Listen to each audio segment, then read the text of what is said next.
Hey guys, I'm Pete Nowaskey with Nowaskey Extreme Performance, and I'm excited because today we're gonna do a walk around of a bike outside in the sun, and I get to wear my sunglasses.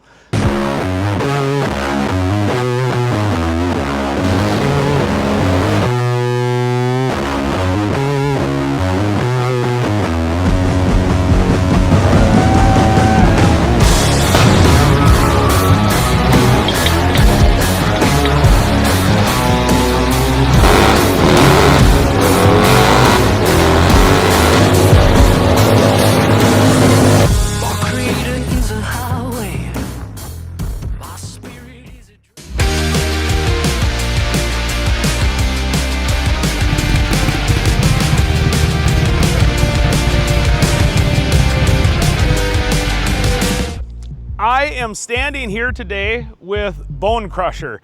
This is kind of a famous bike that we built many years ago, but I'm gonna be honest, it's gone through many transformations. Like, it just didn't go from zero to this in one build. We changed things over several years, but this is a 2008 Softail Cross Bones. That's what it started life as. And Matt Fisher, the owner, owns a water tower restoration company, and him and I kind of hit it off right away and really kind of shared a vision for this project that just kept evolving for years. The first thing you'll see on this bike is the turbo hanging off the side. So this is a twin cam engine with a stage 2 Trask turbo system. Now, this is no ordinary twin cam engine. This was all custom built from the crank pin to the valve spring. Everything was built with maximum power and boost in mind. So from the heads and the chambers and the pistons and the compression and the cam and the crank and the rods and the everything, right? Like, everything was boost ready. So it's actually 131 cubic inch twin cam is what it ended up being. So that's not typical, right? So it's a 131, and then with the stage 2 Trask turbo on here, we ended up making 275 horse with this thing. It's absolutely crazy, right? And I got that tuned in with a ThunderMax ECM, which is our go-to for everything we do, including our big power stuff. So yeah, 275 horse monster. So that's when it's cranked up about 18 pounds of boost on race fuel, right? So, I mean, I'm not gonna sit here and BS you and make you think that's every day on pump gas. We also have a boost controller right here. So he can either run like 91 octane from the gas station, or he can stop by the shop and grab some VP MS 109 to throw in here and then really crank it up. Again, everything was done with the idea of the turbo. So balanced, trued, welded bottom end, and like I said, everything else, you know, has been done so it'll hold up. Well, then Matt had all of this power, and he really liked that Springer front end and the ape hanger look, which was classic. So we wanted to stick with that. Well, we had all this power, and then the handlebars wouldn't stay in place, I'm sure you can believe.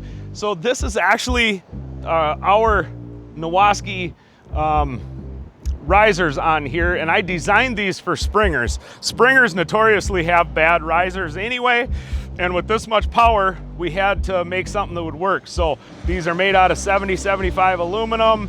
They maximize the clamping area on a Springer with 4 bolts instead of 2. So anyways, they're all designed to hold big power.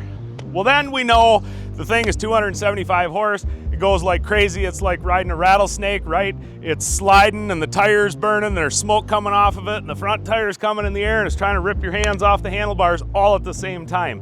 So now we got to get it slowed down.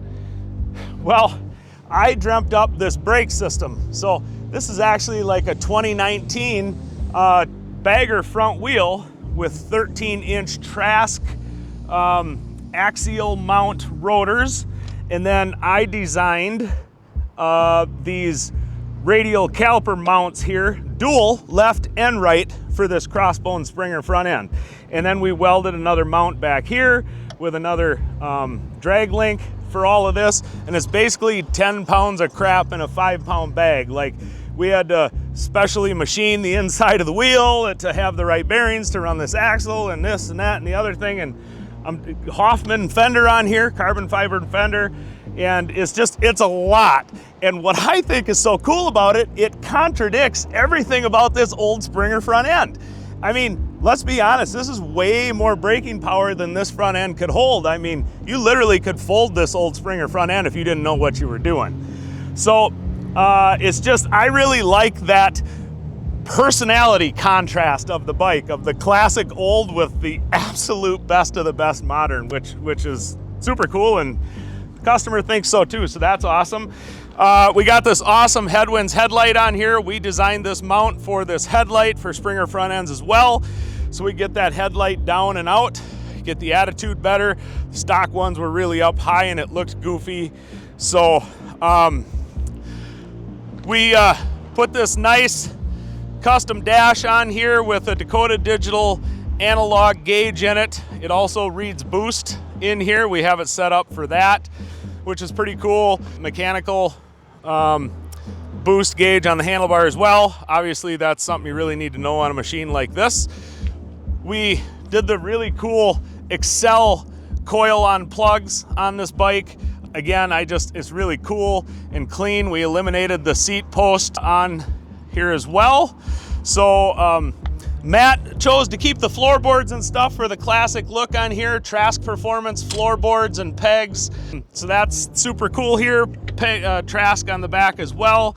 And then you can probably see through this Trask Clarity cover the big boy clutch in here. So that's a Scorpion billet lockup clutch, like the whole gamut is in there. Direct drive compensator, manual adjuster. So it's crazy.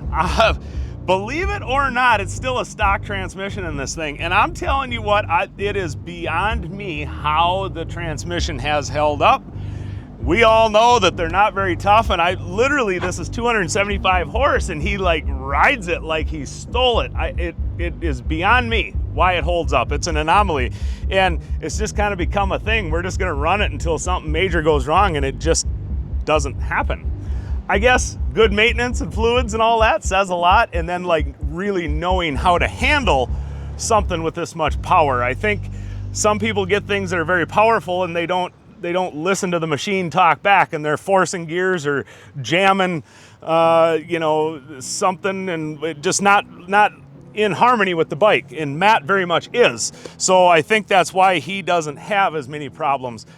We kind of learned that in racing. Some guys go through a lot of stuff and some guys don't, and it's about a little bit of finesse. So anyway, moving back here, what's really unique about this bike, and one of the most recent upgrades, is we took and made this Softail, well, we put outboard shocks on a Softail.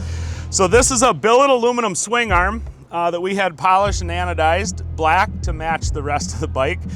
And this was made, Revolution Performance is selling it now, and originally it was Backbone Built Bikes came out with it, but now it's a Revolution thing. So anyways, you can call them or call us if you want it, I guess. But then we got that on here and figured out where our shock mounts needed to be and machined some pieces for up here. So we're running a bolt through the frame so it's rigid enough to hold it all, and we got the angle the way we want it, and of course powder coated the springs red on here to go with the rest of the theme. But one of the things we struggled with was the suspension on this Softail, which is not good in the first place, the pull type factory stuff. And I think one company makes, or two make an option for it, and it's just not a good design. It's a good design to look cool, but it's not a good design to like ride good. So being that we're the suspension people, we just wanted to get some outboards on here. And I have to say, this is awesome. I want to offer this as a kit, I guess.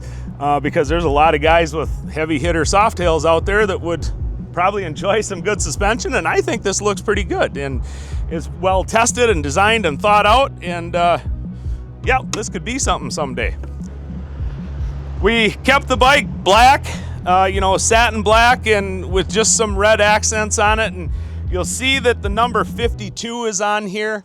So Matt, the owner, that is the birth year of his father. So that's what that means to him. His dad always liked this motorcycle of Matt's, so Matt wanted to kind of honor him by putting 52 on there. If you come, so we do have chain drive over here, red chain, and then back over to this side, we have radial mount in the rear. Again, this is a bracket that I designed, and then this is an 11.8 inch Trask rear brake rotor that's actually designed for a newer ABS bagger.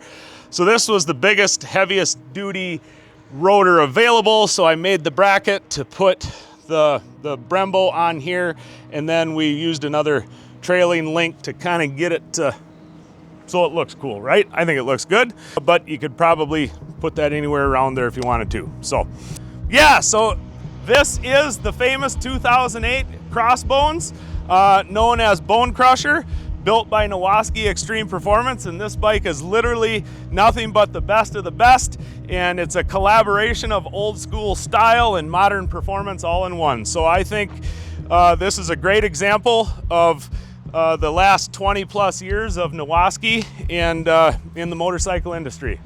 I know everybody wants to hear this thing start, so I'm gonna fire it up.